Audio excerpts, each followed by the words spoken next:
Hello guys, magandang araw sa inyong lahat. Medyo matagal akong hindi naka-upload ng video dito sa channel ko. But ito na, another fishing adventure from Real, Quezon. Oo, medyo relax konti. Di masyadong hectic ang schedule. So ito, may panahon na nag-edit at nakapag-fishing si Boss H. Dito kami sa spot, somewhere in Real, Quezon.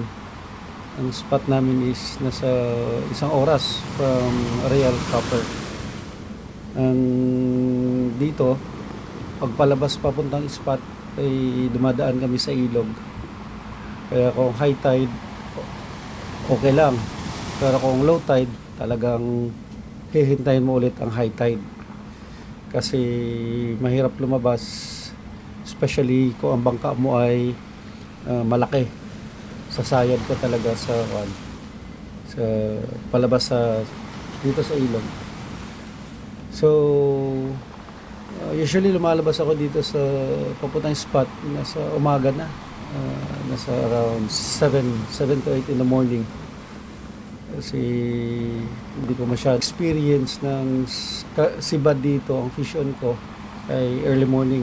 Usually nasa 8 hanggang 12. 8 ng umaga hanggang 12 ng tanghali. Yun ang pinaka base experience ko dito. Ang pinaka productive na oras.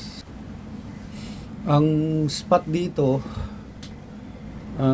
kwan siya, mostly ang ilalim is mud based sa Navionics.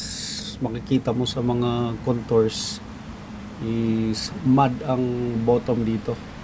Kaya ang mga local fishermen dito, mostly ang target species nila is kwan, yung pusit na malalaki. Na minsan dun sa pinaka laot konti galing sa dito sa spot, siguro nasa mga 1 kilometro, 1 kilometer from the spot going to laot, nasa abot na ng mga base experience ko nasa 300 meters, 300 to 600 meters ang lalim. Yun lang ang bottom configuration niya is mud.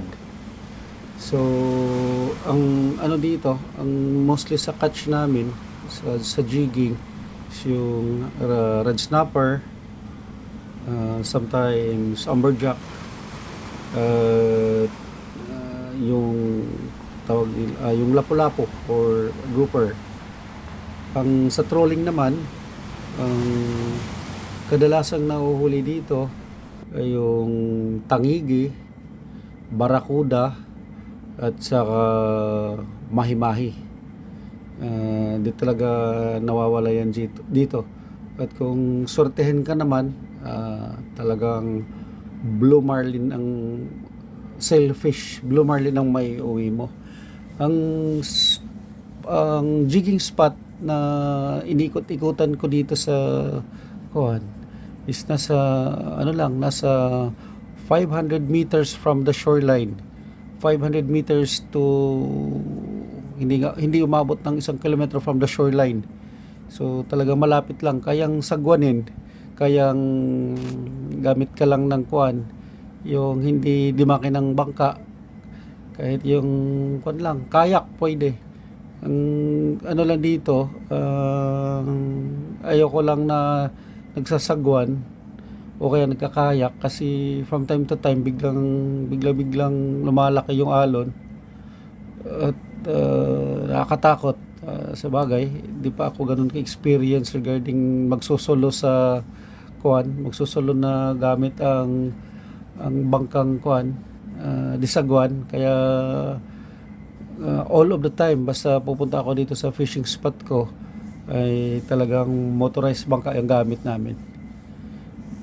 Lalim dito nasa mga 120 to 150 meters. Ang pinaka magaan kong jig na ginagamit dito is 250 grams dahil sa current na malakas. Hindi naman ganun kalakas, pero kung magaan-gaan ka ng 250, mas magaan ka sa 250, talagang hindi ka makaka-vertical sa jig mo. So most likely kung may bite man, di mo ramdam agad kasi nga hindi ka nakaka-vertical. So yun, ang gamit namin mabigat na jig. Take note guys, yung area ng Real napapalibutan ng apat na islang malalaki. So kung malaki ang bangka nyong maarkila dito, pwede kayong punta ng Humalig Island, pwedeng magbalisin at saka Cagbalete. Kung ang yung Humalig is yung Polillo Island is nasa 4 na oras lang, 3 to 4 hours kung maganda ang panahon. Tapos kung sa Real Centro ka, nasa 2 oras lang yata yung Polillo kung lantap at kuan. Tapos yung Balisin at saka Cagbalete nasa 4 hanggang 5 hours na kuan. Ang kagandahan doon sa Cagbalete Island is coral yung bottom contour niya. Corals, sand at corals. Ang dito lang sa Real, yun nga, mud ang ilalim.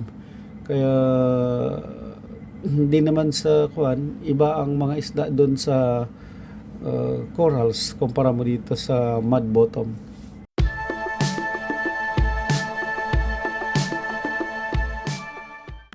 Fishing time pala natin dito ay nasa 6 months lang, 6 months to 7 from from April na, March to April magsisimula hanggang October to November.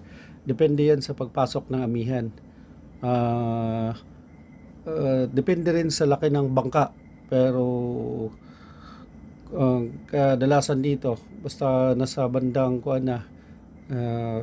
October, November, yung sisimulan na pumasok yung amihan, yung mga mangingisda dito, local fisherman, tinataas na yung mga bangka nila.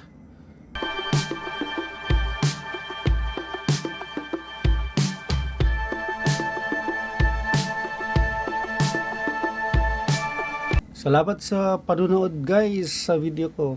Paki-like and subscribe na lang din sa channel ko. Kung sinong gusto dyan na mag-fishing dito sa Real, you can contact or message me dito sa YouTube channel ko, para ako mismo makahanap sa iyo ng marirentahang bangka. Pero the best time talaga dito mag-fishing is during summertime, para yung dagat natin mapayapa at safe na safe yung adventure natin.